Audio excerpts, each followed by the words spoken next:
القناة الجافة اللي سميت بطريق التنمية، طريق وأخذ التنمية. تعبير الأستاذ حسين العسكري المتخصص في هذا الموضوع في مصطلح قناة التنمية، ولا هي اسمها قناة الجافة وليس قناة التنمية.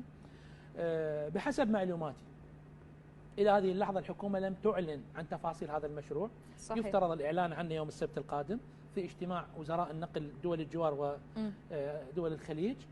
حسب معلوماتي أن القناة الجافة هي عبارة عن خطي نقل، أو الأول بري والثاني سككي، وأيضا عبارة عن خطي طاقة غاز ونفط تنطلق من الخليج، وهذه الخطوط قد تنطلق أيضا من الإمارات وقطر وتصل إلى البصرة، ومن البصرة يفترض أن تمر ببادية الناصرية وبادية السماوة وبادية النجف ووصولا إلى الجزيرة، وهنا تنطلق.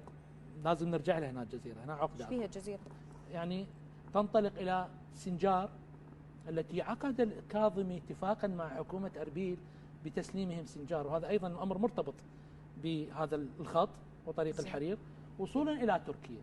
الغاية هي نقل بضائع، لكن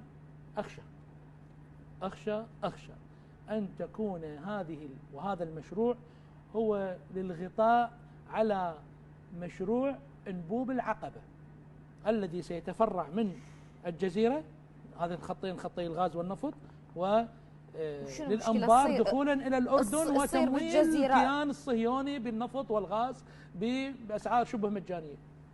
قلت أخشى.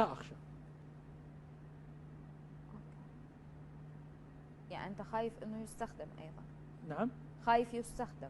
نعم يستخدم. أخشى أن يكون هذا أيضا جزء منه هو مشروع أنبوب العقبة سيء الصيت.